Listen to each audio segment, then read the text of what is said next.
All right, y'all, welcome back to Final Boss Auto Hub. But let's skip all the introductions. Chevy, this is what we're doing now? Like, this is what the cool kids are doing? This is what we're really doing now, Chevy. Like, we're just building hypercars because we're bored now, huh? Like, that's something easy to do. It's not only a hypercar, but it's cheap as hell. Like, this car's like hella cheap. It's dumb cheap. Like, this is actually an affordable car to some extent. I'm not saying anybody can go pick it up, but this is kind of cheap. You mean to tell me if I have between 200 to maybe 300K, if the dealers don't mark it up crazy, but between 200 and 300K, I can pick up something that's rivaling a Koenigsegg or a Bugatti or a Rimac or any other hypercar per se, a Zenvo? Like, I can really pick up something that can pretty much race these cars and compete? That's crazy. It's asinine. I'm not even gonna lie to you. This is crazy work. This is crazy work. But what did I tell y'all? I'm gonna put the video up on one of these screens right here, somewhere over here. But I'm gonna put the video up. I literally said that this was a budget hypercar once we started to hear about the ZR1. And now, like the new Zora, aka ZR1X, whatever they're calling it, but it seems like it's the Zora or ZR1X. It's basically solidified by adding a 186 horsepower electric motor to the front, which transforms the car to like a crazy all-wheel drive beast. This solidifies it. Like, the setup launches the ZR1 from 0 to 60 miles per hour in under 2 seconds. Like, this thing clears the quarter mile in what I think under 9 seconds, they said. And it delivers with 1.3 G's of forced and straight line acceleration. That means you're not only getting G's just doing a hard turn. As soon as you press the brakes, you going like that on some crazy, like on some Top Gun type shit. Like, that's crazy. And then it can repeat this performance on an unprepped course. So it doesn't need to be prepped and pretty much on the track and meet all the terms of the conditions to get this kind of performance. You can pretty much continuously do this on a regular street for the most part. That's what they're stating. That's crazy. So, we can take a kind of a deeper look on this car. I mean, it builds on the aero foundation of the ZR1, including like a carbon front splitter. I think they said it has underbody channels and high mounted rear wing. It has some subtle aerodynamic tweaks that shift the downforce forward for better balancing. And the hybrid system, as you know, is going to add the torque fill. It has regenerative braking, push to pass feature, which is something new that they developed. So I'm guessing it might have like this hyper boost kind of thing where you press the button, it gives you more launching power as you're already driving. And I guess this push to pass feature gives it more a predictable and versatile performance without compromising the speed. So they already put crazy tech within this car.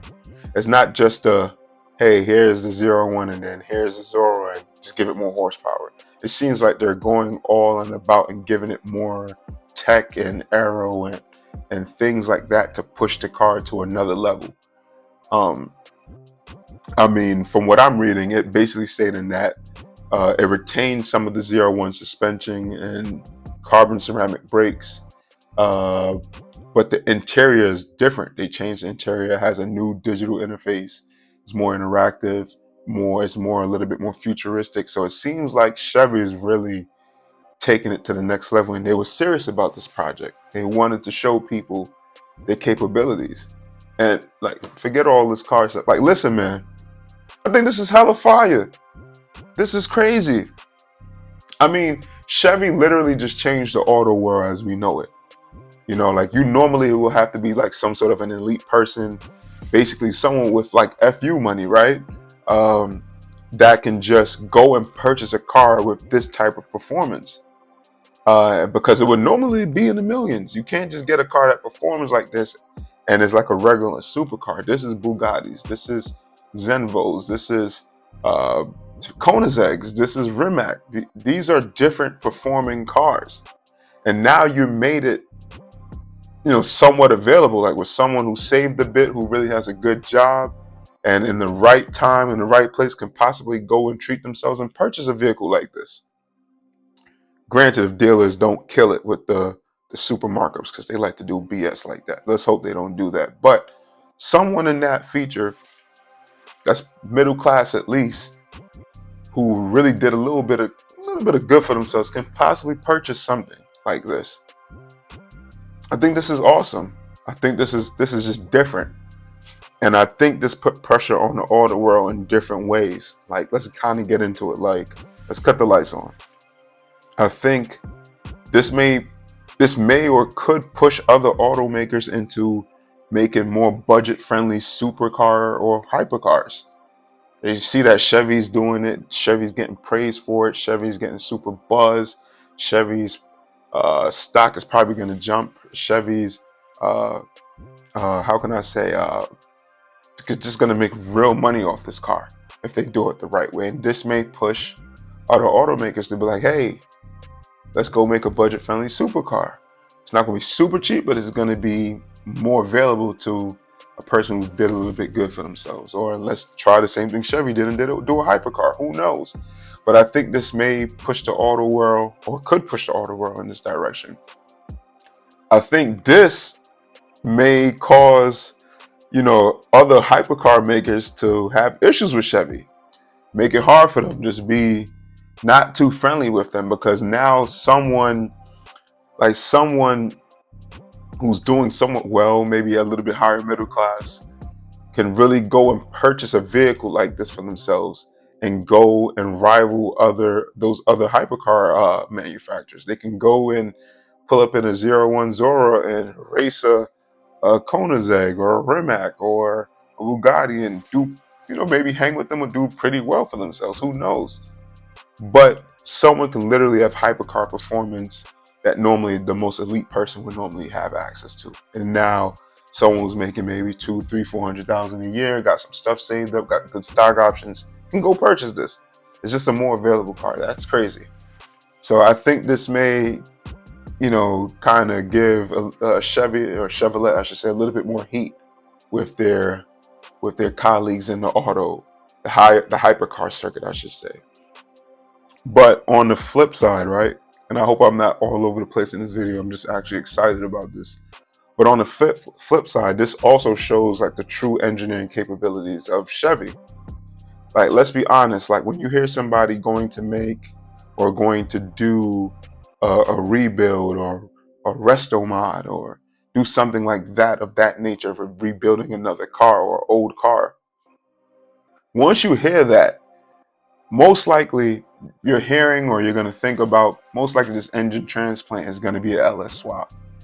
Like, it's just very familiar. Anytime somebody's rebuilding a car, they LS swap it, because Chevrolet makes very good, reliable, and capable engines, and it's easy to fix, it's easy to maintain, and you can push the limit on these engines. So Chevrolet already showed that their LS engines are pretty much bulletproof, and they have tech like that some of these automakers can't replicate, you know what I mean? And I think if Chevy was smart, right? If they was really smart, they can pretty much capitalize off this energy and buzz and promo they're getting off this car.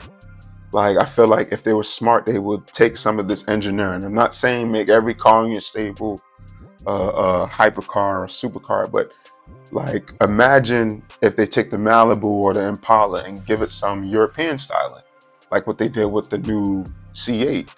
It's, a mid-engine car with some European styling. So imagine if they did this with the Malibus and the Impalas and make them more aggressive looking, more capable in terms of power and athletic ability, and just a very great interior and great car to look at.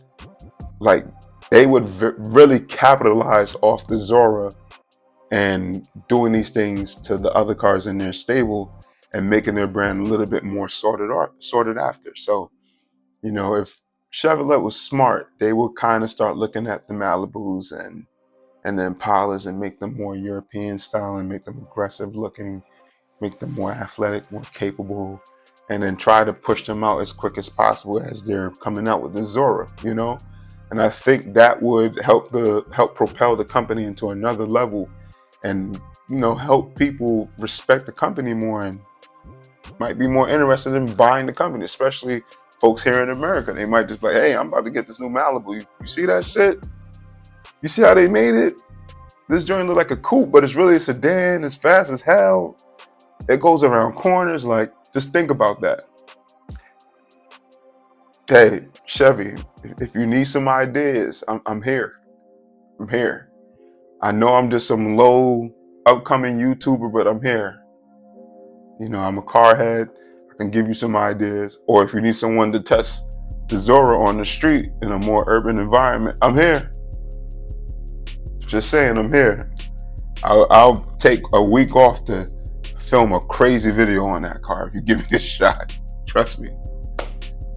But guys, listen, this car seemed like it's going to be listed around between 200 to 300K, bearing dealership markups. This is a very obtainable car if you make the right moves in your career and finances. I think Chevy is doing an awesome job. I'm excited for this car. I want to see what it does and how it stocks up against some of these other supercars, hopefully Top Gear and Haggerty and all these other brands that normally do these car reviews, get their hands on it first and do something pretty big like that. I can't wait to watch it. But as always, guys, thank you for pulling up. I appreciate it. More videos coming. Final Boss Auto Hub out.